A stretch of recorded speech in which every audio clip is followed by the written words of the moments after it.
Hello everyone, good day. I'm Carmela Joy M. Ismael and I'm here to introduce to you who is Edward Lee Thorndike. So, did anyone knows who is he? If no one, it's okay.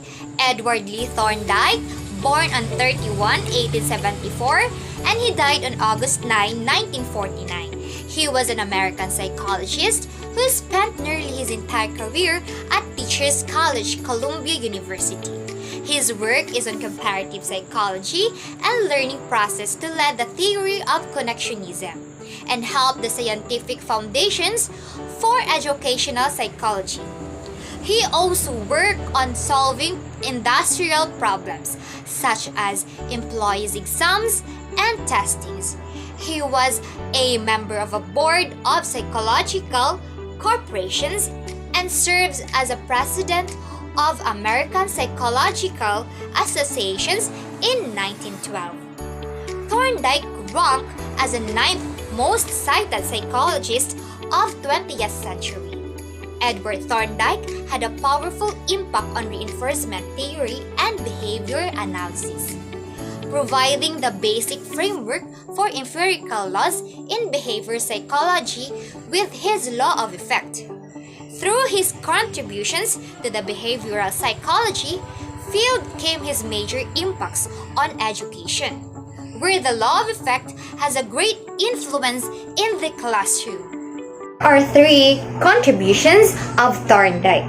The first one is learning theory that describes how students receive, process, and retain knowledge during learning cognitive, emotional, and environmental as well as influences, and also as a prior experience all play a part in how understanding or a word view is acquired or changed and knowledge and skills retained. And the second one is behaviorism learning theory. In this theory, in the classroom, the behavioral learning theory is the key in understanding how to motivate and help students.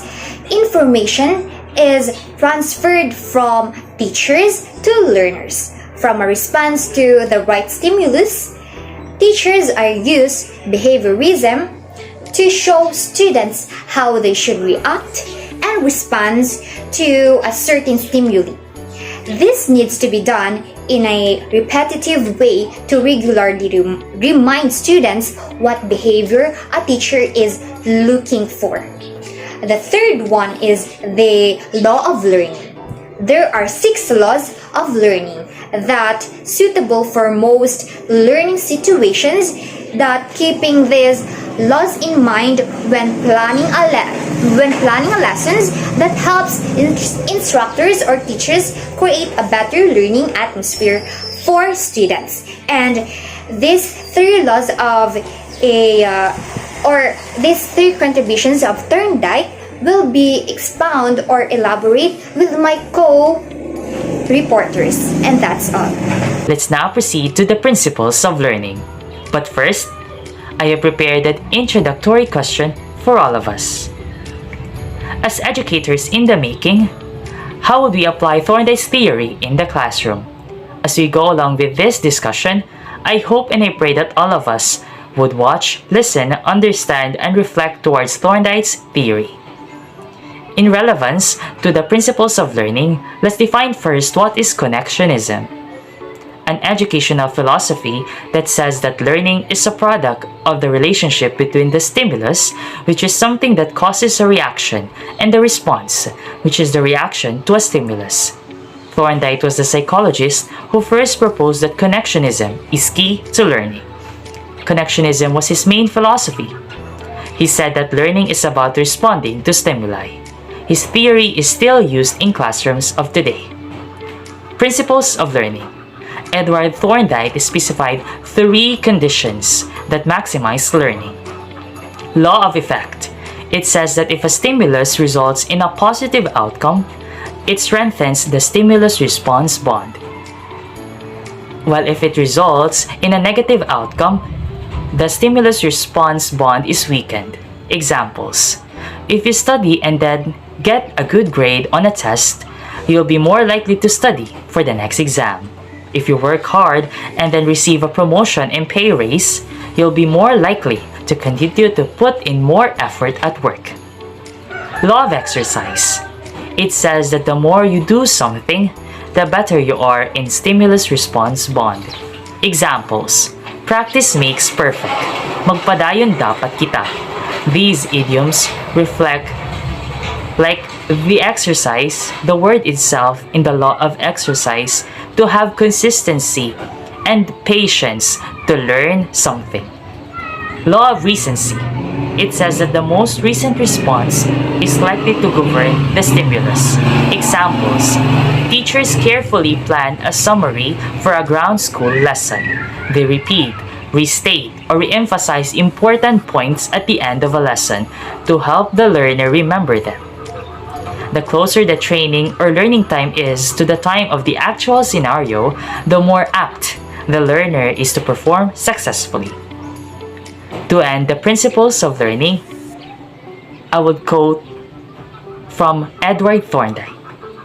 Colors fade, temples crumble, empires fall, but wise words endure. Always remember that wise words are the pathway towards our actions on developing our education system in the society. Hello everyone, I am your teacher Luna. So now, I will be discussing about the law of exercise. So class, do you have any idea about the law of exercise? No one? So let's proceed to the discussion. Let's define first what is the law of exercise. Law of exercise is a law which states that in learning, the more frequently a stimulus and response are associated with each other, the more likely the particular response will follow the stimulus. It is necessary to practice the skill because by doing so, the bond between the stimulus and the response is strengthened. In applying this to motor learning, the more often a given movement is repeated, the more firmly established it becomes. Let me cite an example. Julia has an exam next week, so she prepared to study all 3 weekdays before her examination. So the result of her studying over and over will result to have a perfect score in her exams.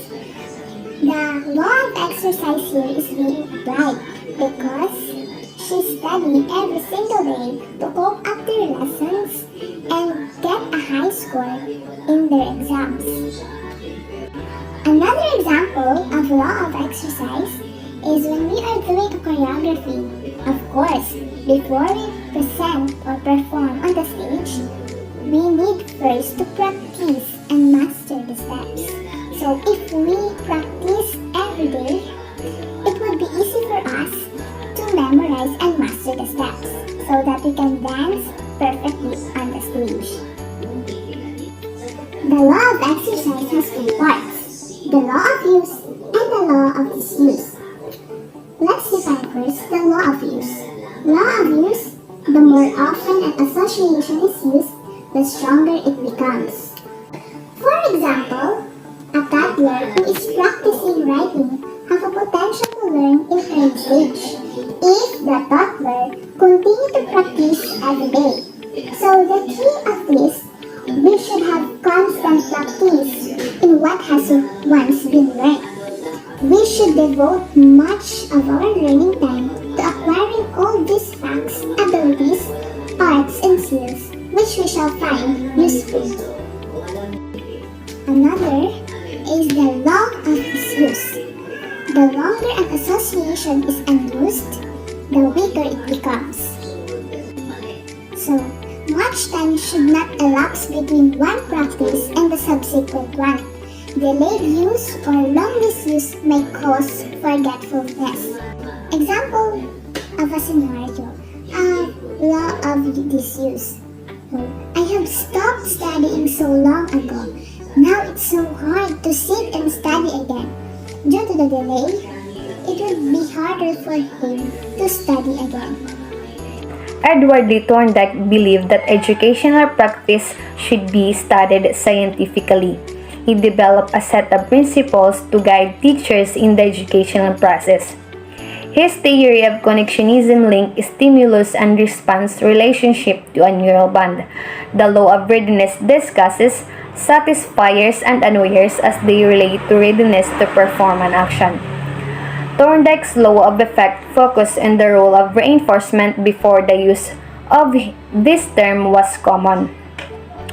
After 1930, Thorndike essentially discarded the entire law of exercise. The concept of belongingness stated that if elements of an association somehow belong together, the association between them is learned more readily. So, in relation as a biped student, as a future physical education teacher, I could apply Thorndike's theories in my teaching methodologies. As Thorndike's statement on his theories, learning should have more experience-centered rather than just teacher one. The core aspects of student should be more enhanced as they're taking the lessons. Through experiencing students to the environment, the integrating some essential social concept to the students would help for the target lessons to be achieved. For example, sports that requires team to be played. By engaging students to this kind of activity, they will be interacting with one another and thus improving student social capabilities. Thus, the sport itself also is student-centered and experience-centered for the student create a best strategy to win and they experience that game itself. Text reinforcement theory is a theory of motivation that looks at the relationship between behavior and its consequences. In 1911, Edward Thorndike developed the law of effect, which it states the response to stimuli that are followed by a satisfactory response will be strengthened. The defining factor or reinforcement, it can be either positive or negative. Positive reinforcement uses favorable consequences that are reinforce the desired behavior as the correct behavior. Negative reinforcement rewards a behavior by removing a negative or undesirable consequences, which strengthens the probability of behavior being repeated. Thorndike's law of readiness refers to a preparatory set on the part of the organism to learn. It points out that one learns only when he is physically and mentally ready for it. In other words, preparatory set on the part of the organism is important condition for learning. When the organism is prepared to do some work, the act of doing is satisfying, and not doing is annoying. Conversely, when he does not want to work, forcing him to work is dissatisfying. If students are not willing to learn, forcing them to learn will cause dissatisfaction and annoyance. Many children soon get disinterested in learning because they force learn when they are not physically and mentally ready for it. Law of readiness, motivation is needed to develop an association or display change behavior. It means that a satisfying state of affairs results when an individual is ready to learn and is allowed to do so. Being forced to learn when not ready or being prevented from learning when ready to learn. Result is an annoying state of affairs. What is the example of law of readiness? A law which states that learning is dependent upon the learner's readiness to act, which facilitates the strengthening of the bond between stimulus and response. Thus, an athlete who is highly motivated and eager to learn is more likely to be receptive to learning than one who is poorly motivated. Take note. This law states that learning can only take place when a student is ready to learn. When students feel ready, they learn more effectively and with greater satisfaction than when not ready. That's all. Let's now proceed to Thorndike's theory and behavioral learning theory. The first question: how habits become satisfying? First, what is habit? A habit is a routine of behavior that is repeated regularly and tends to occur subconsciously. The American Journal of Psychology, 1903, defined a habit from the standpoint of psychology, a more or less fixed way of thinking, willing or feeling acquired through previous repetition of a mental experience. Habit learning is therefore most successful when it is ingrained in fundamental life changes. Only in case of discontinuities, people are enforced to reconsider how to act. Cardin and Wood 2018, Wood and Niall 2009, Berplaken, Roy, and Wismart 2018. It turns out that every habit starts with a psychological pattern called a habit loop, which is a three-part process. First, there's a cue or trigger that tells your brain to go into automatic mode and let a behavior unfold. Then, there's the routine, which is the behavior itself. Dohig tells Fresh Air's Terry Gross that's what we think about when we think about habits. The third step, he says, is the reward. Something that your brain likes that helps it remember the habit loop in the future. One of the main reasons why habits is satisfying, people are creatures of habit, is that habits are efficient. People can perform useful behaviors without wasting time and energy deliberating about what to do. Second question: what is the significance of habit in one's success? Successful people tend to have more of the kinds habits that contribute to their success. The good news for those who wish to be successful is that cultivating positive habits takes no more effort than developing bad ones. Habits are very important in achieving our success. Why? They shape your life and your personality, and by that, they shape your future accomplishments, whether they are acquired earlier or later in the life, imposed by an external factor, or by your own self. Habits can help you to determine and achieve your full potential and to succeed in life.